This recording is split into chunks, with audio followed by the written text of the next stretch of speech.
Hello, hello. Welcome to another OK Clarity live session. Thank you for joining me. I'm Jordan Boehler. Sorry, I won't even. I'll wait. Bringing people on. Cool.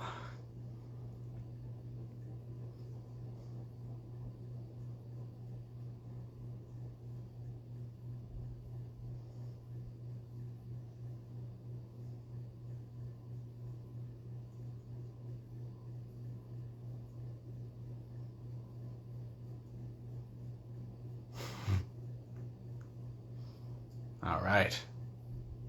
More people hopping on.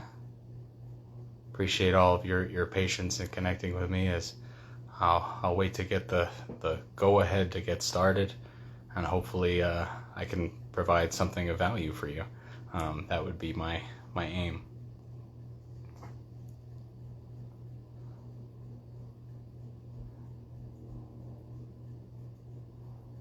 There we go.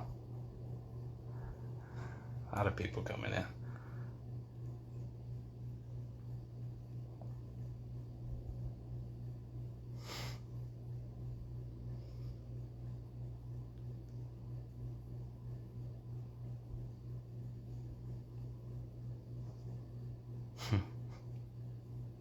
All right.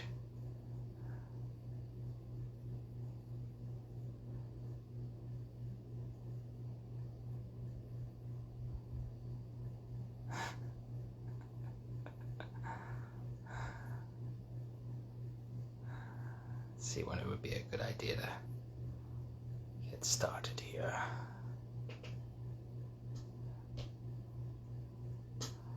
Although I may not fill the full time, so it's okay. I'll try to give you the best version of what I can, of what would be valuable.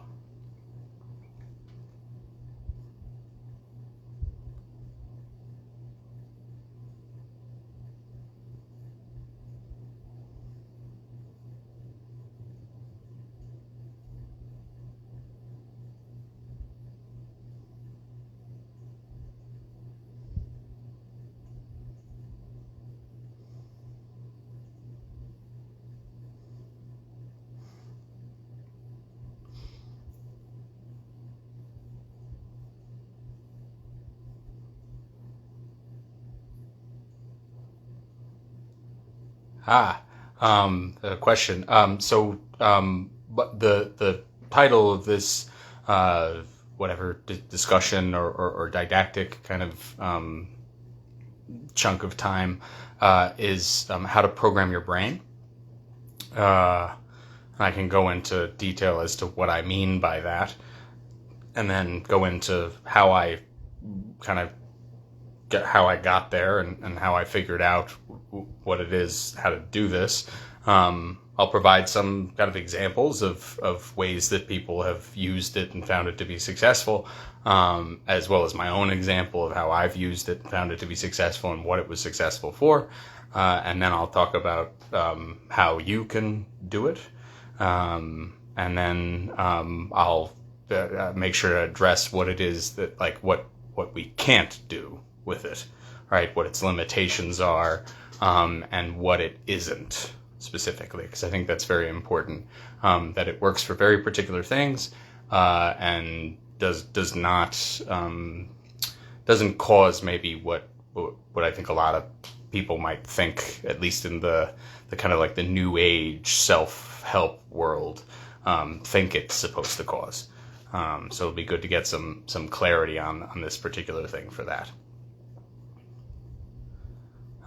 Good. We got a whole more people coming in here.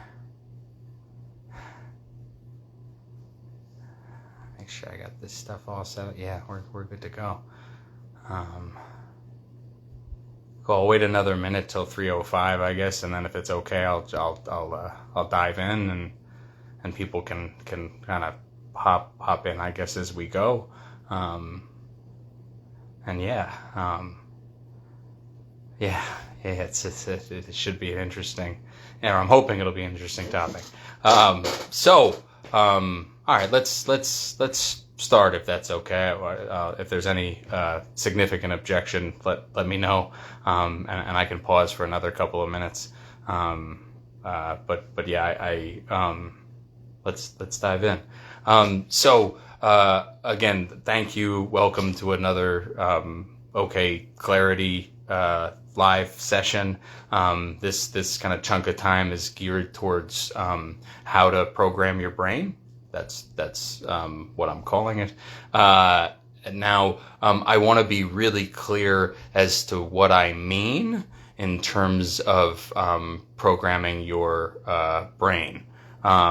Yes, I will. I will certainly. I'm a licensed clinical social worker. I'll say that. Jordan Boehler, licensed clinical social worker. So let me get clear on what I mean from how to program your brain. What I mean very specifically is the ability to cause your mind subjectively to occupy particular psychological or emotional states in particular situations or at all times, and to cause your mind subjectively to occupy those psychological or emotional states without any effort in terms of in the moment.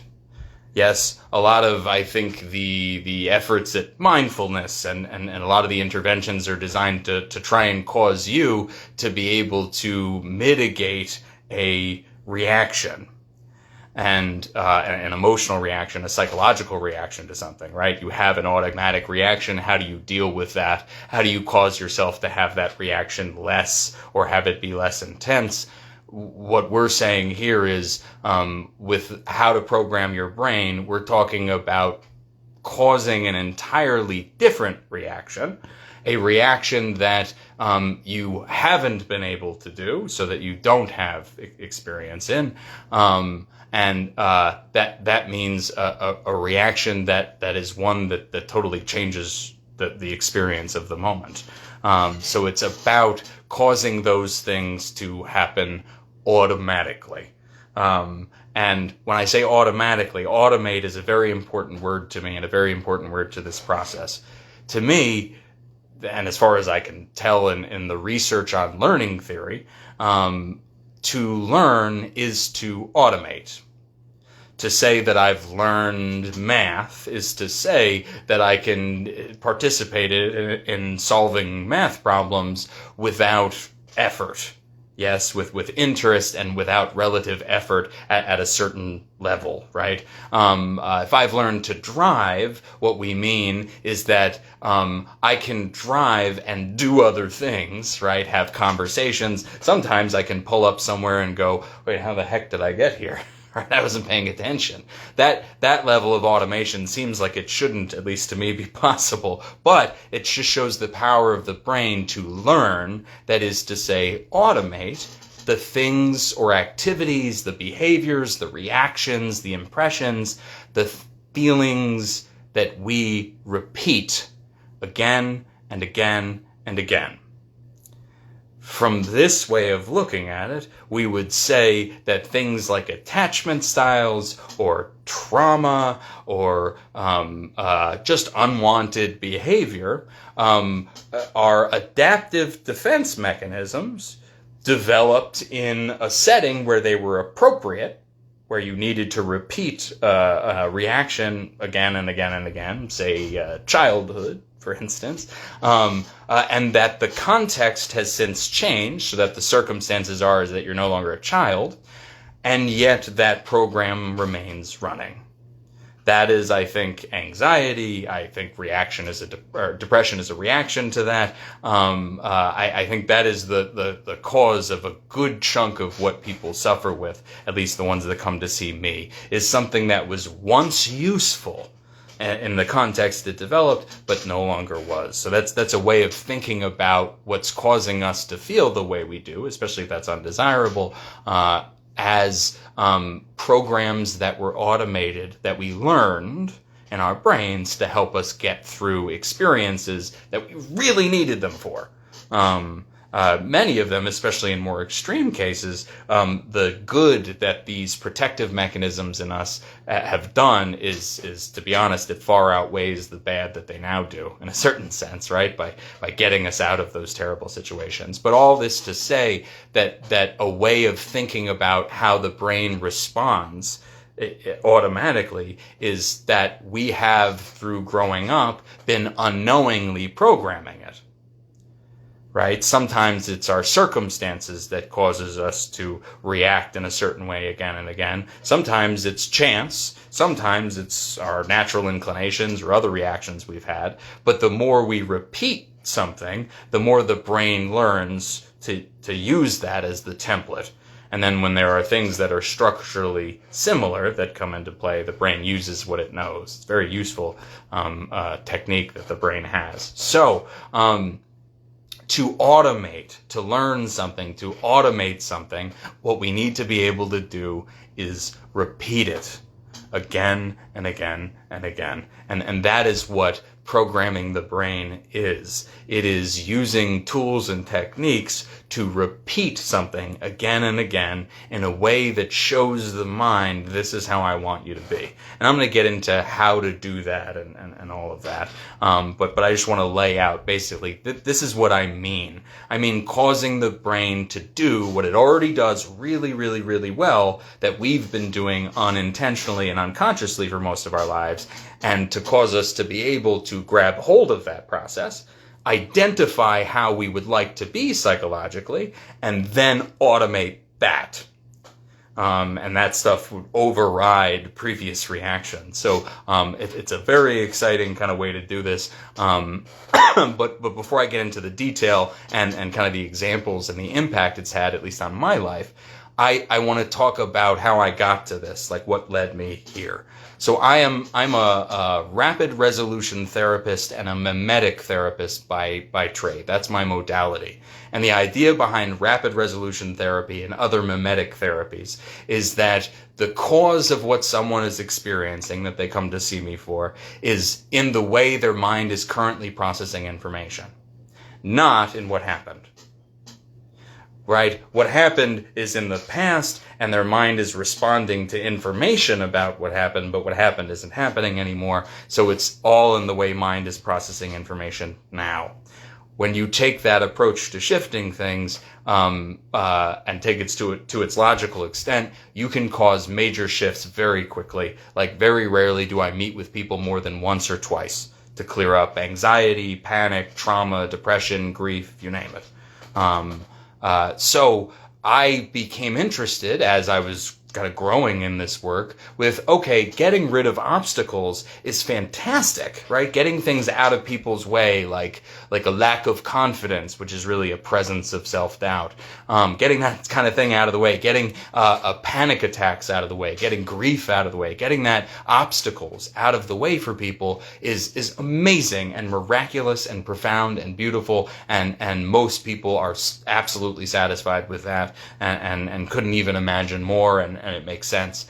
But I started to wonder, if we can cause these obstacles to go away, could we cause other things to happen too? Could we enhance abilities? Could we cause someone to have photographic memory? Could we make someone have perfect pitch? Right? Are there things that we could cause to happen? Would there be a way to naturally cause someone to have an ability that is developed often in people, say, that have lost their sense of sight, which is almost like sonar, right? Could we cause that without causing someone to lose their sight?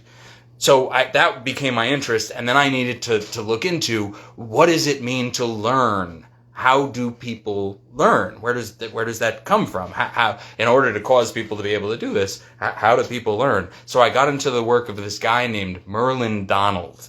And Merlin Donald is a professor in Canada who wrote a couple of books that are, from what I've found, the only sound, consistent, evolutionary theory of the development of modern human consciousness out there. It is a beautiful explanation, and what it led to me to is this idea of programming the brain through cognitive rehearsal. And that's where I came upon it. Now, cognitive rehearsal is a technique that's used currently a lot in like language development, like learning a second language. It's used a lot in sports. And it's also used a lot in military contexts, like with the Navy SEALs, when, you have to get SEAL Team 6 in there to do something that quite possibly would involve their own deaths. It can be really helpful to cause them to not experience fear in those moments. And this is a way to achieve that. So it's a way to program a desired psychological state, just like in the language sense, learning a language. If you rehearse in your mind talking with a person, and even in your mind pretend to be a native speaker and talk to other people in your mind, it shows that it enhances your language abilities. There's a lot of research on that. Just like there's a lot of research that if you are trying to figure something out, like let's say you're trying to get a good grade on a math test, if you pretend to take the math test as Einstein, there's evidence to support that you do better consistently. So the power of this is just sitting there waiting. And my daughter, who's now 4.5, speaks fluently. And it was really cool to watch her learn language. And it's still really cool because what she does is she rehearses what she'll say in her mind or out loud to herself. I used to hear her doing it in her crib, and then her bed, and I even hear it now. It's a learning method that's not taught as a learning method, which is weird because it's absolutely the best one we have and the one our brain is most suited for. And it's, in a certain sense, mental practice makes perfect, if that makes sense. So, that's where I came upon this method. And what first occurred to me is if the part of our brain that automates things doesn't know the difference between information in my imagination about what happened and what happened, right? So it still thinks what happened in the past is happening, so it's causing the same stuff. That to me means that part of the brain doesn't know the difference between what you're imagining and what's really happening. So what's coming in through your senses and what you're imagining is coming in through your senses. Which means that you don't need to really do something in order to automate it. Which is a little bit crazy. It's a little bit off. I want to explain to you what I meant. So when I was first getting into this idea, I had a patient that I was working with that was interested in being a guinea pig, which I always appreciate. And what she was trying to do was she was trying to improve in her consistency in completing her physical therapy routine as prescribed by her physical therapist. So what I had her do was not do any of the physical therapy, but instead what she would do is she would once a day set an alarm, a reminder, to imagine herself, and imagine like she was sitting on the couch watching herself do the physical therapy routine. Not doing it, just watching herself do it from like a third person perspective or from the perspective of a camera, whatever way you want to think about it. But you're not occupying the doing it, you're watching it being done by another version of you, is maybe a way to put it. And she did that every day. And what she reported back to me a couple weeks later, or maybe this was a month later, she said, for the first few days, I would lay down, I would imagine myself doing the physical therapy routine, and then I would stop, and that would be it. The next few days, I would imagine myself doing it, and then I'd be inclined to do the physical therapy routine. So then I would then do it.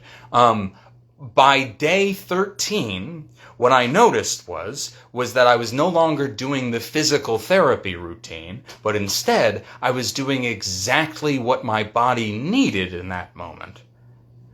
Like I was doing physical therapy as opposed to a prescribed routine. And it felt amazing. And I was like, whoa, that's pretty darn cool. I wonder what else we could get done. So I was telling my father about this, and my father said, I would really like to get better at my tennis serve.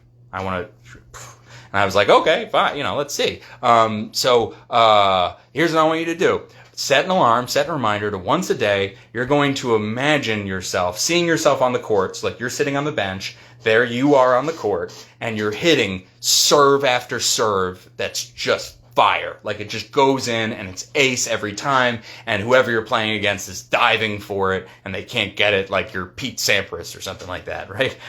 Just owning the serve. And he came back to me after a few weeks and he said, by day 13, I knew exactly what it felt like to throw a good toss. And then I stopped hitting anything else. I only hit good tosses now. And so my serve has improved significantly. I was like, whoa, that's brilliant. We didn't come up with that idea. That's a really great idea. That's how, like, if I was creative enough, I would come up with how to go about that. But that's profound. And it's stuck. You can ask him. I can give you his phone number about his tennis serve. He's thrilled about it. And he told his tennis coach at the time. So now I'm thinking, what would I like to automate? And at first I'm thinking there's just something physical about it, right? So it's about physical stuff, physical therapy. Okay, so what physical thing would I like to automate? Well, I wonder what would happen if I, in my mind, worked out really a lot. Right? Like I lifted weights and did like one-armed chin-ups and all the things that I can't do physically. And, really work like I was in a Rocky movie, carrying like a big log up a windy mountain or something. So I did that every day for 2 weeks, right? And didn't do any exercise other than like going for walks and stuff like that. And what I noticed at the end of the 2 weeks is that I am now jacked. No, obviously it didn't have any impact on my physical body, but I still feel this way, and this happened probably 8 months ago, longer than that, like a year and a half ago almost, that I feel physically stronger, right? That I don't know if that's, like, I'm not going to go and try to lift up a car or something like that, but I feel like a psychological sense of physical strength and groundedness that feels really good. I don't have anything, I'm not putting any effort into having it, and it doesn't impact how much I work out or how little. It just, that's, so I wanted to see now, all right, what is there like a mental component of this? Like emotional, right? So what would I automate? Well, if I could automate any mental or emotional state, it would be the meditative mindset. Yeah. An aspect of my mind, always watching the contents of the mind in perfect peace and bliss. So what did I do? I set an alarm for every day for a few moments. I would close my eyes and I would see an image of, again, looking at it from third person, of me cross-legged, floating in the air with like a light shining out of my head, and so obviously and without effort in complete meditative bliss. So not occupying it myself, right? Just knowing with a kind of dream certainty, like why aren't we at school today? Because all dolphins fly. And you're like, oh, that's why, of course. That kind of certainty, like in a dream, that version of me was occupying that mind state with perfect ease and without effort. And then I had another image, which was walking through the forest, like on a pathway with my hands behind my back. Same thing, perfect ease, perfect meditative mindset. I did that every day for 2 weeks, and on day 13, I woke up and it was happening automatically. And this was last year, this was 2022 in March, and it has not stopped. I talked about it on a previous conversation with Faye before, but it stayed on. And I can't do anything about it. There's always a part of my mind watching my mind. But what that means is that, at least from my experience, when things that would be brought in, say, by my ego, or however you want to think about it, when negative experiences, when stuckness would occur, I catch it from the beginning. And then it can just flow without any resistance. So as a result, what it feels like is an absence of suffering. Yeah, the chronic resistance to what is, what was, and what should be in me melted away and has not found its way back. And I don't even see why I would occupy that. But it's been a game changer for me. And it's also, I helped someone else with this, someone asked for support around this kind of thing. And this was an individual that had zero exposure to meditation. zero, so didn't even know what the heck we were talking about. But I gave them the imagery, and they set an alarm to do it 3 days, 3 times a day, every single day, 2 weeks. Again, day 13, they told me they had just gotten back from a trip and that they were jet lagged. And in the middle of a nap that they were having, their brain woke them up and said, "You gotta clean!" And internally, her response was, "Why?" And then the voice inside said, "'Cause otherwise people won't love you." And her internal response was, "What? What do those have to do with each other?" And she went back to taking a nap. Whereas she said, any other point in my life, I would have gone, "Oh, crap, I need people to love me," and I would clean. And it was instant. And that's it. It's done. I haven't needed to see her since. She sent me a message a few weeks ago like, "Hey, I don't know what the hell happened, but I'm good. I'm not struggling with anything anymore." So the power is unbelievable. It even works in specific situations, say with difficult interactions. I worked with someone that really struggled with the way that their mother interacted with them and with their spouse. And what they saw, right, the image that they saw in their mind, what I had them see was, again, third person themselves sitting there cross-legged with like a compassionate smirk. Like, almost like a little bit pity, almost like, oh, this cute little 3-year-old is writhing on the ground, not getting what she wants. What a sweetheart. But connected with mother. So the interaction was occurring, and instead the desired state was like, "Oh, you're really struggling, huh? It's okay." And again, 2 weeks, same deal. Day 13, it was over. Any interaction that occurs with mom like that is not met with any resistance. It's met with compassion, as if she's like a lost puppy. And as a result, it's changed the dynamic because she no longer feels antagonized, right? So she's not trying to like put people down to seem better. So it can really shift things. So you can certainly do this. And the way to do it is to pick one psychological or emotional state, whether it's being more calm or meditative or excited or clear-headed or easygoing, whatever it is, whatever you would like to be, either in a particular situation or in general, and set an alarm or a reminder, because you'll forget because you don't prioritize it yet. Set an alarm or a reminder to just imagine yourself, again, third person. So there you are over there doing it perfectly, that you're noticing from the outside, for a few moments each day, for 2 weeks. On day 13, you will notice it happens automatically. And I have not found that this doesn't work. I have people go into it and then forget. They'll do it for 2 or 3 days and then they forget. But I've never had anyone that completes the full 13 days say that this hasn't worked for them.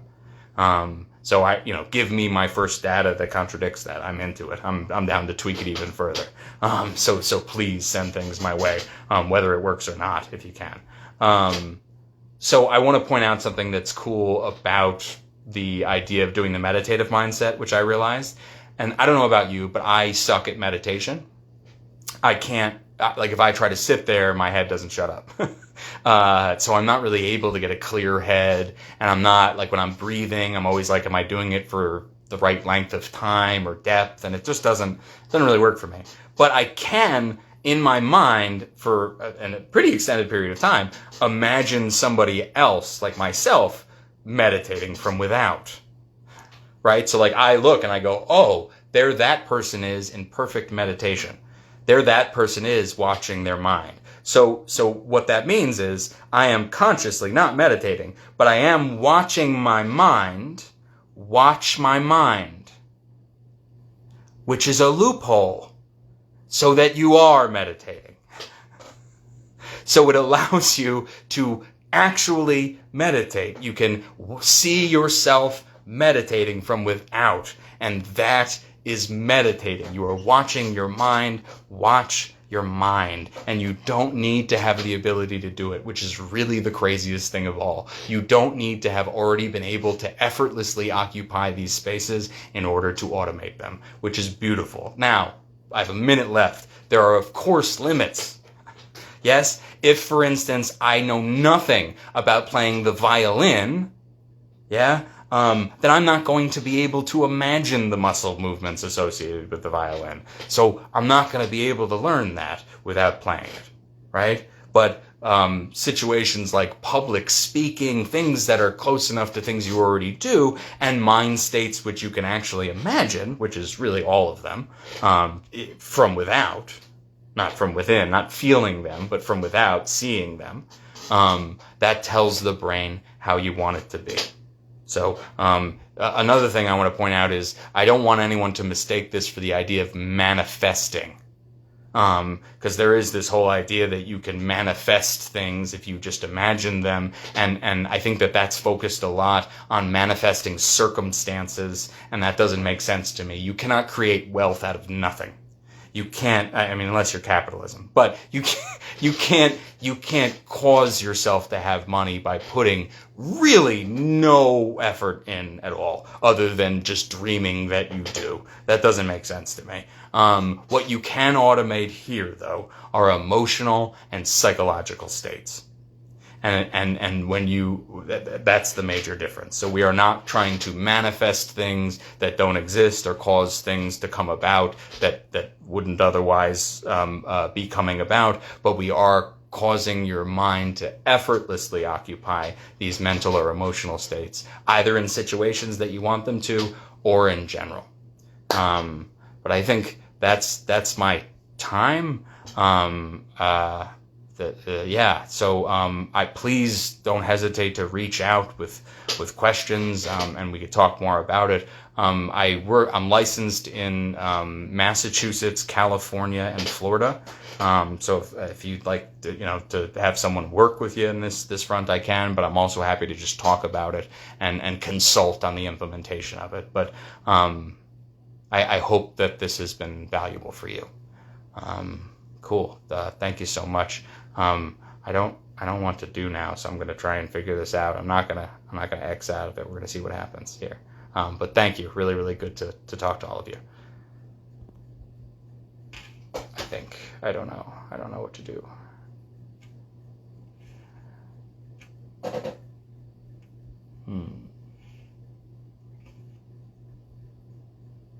This? No?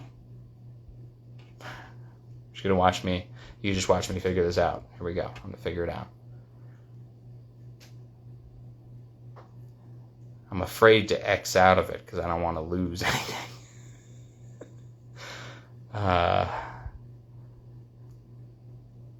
Has anyone ever done one of these before? If I X out of it, is it gonna lose it, or is it gonna lead me to a next thing where I could submit it or something like that?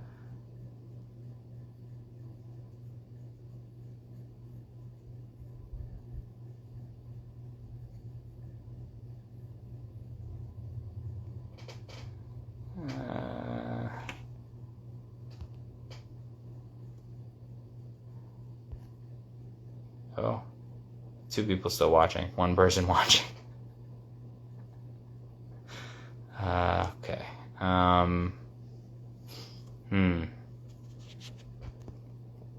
Nope.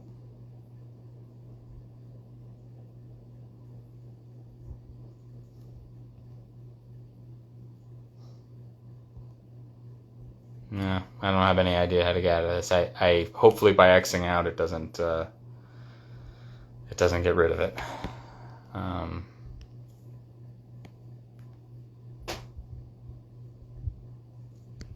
Let's just check all of these. Whoa.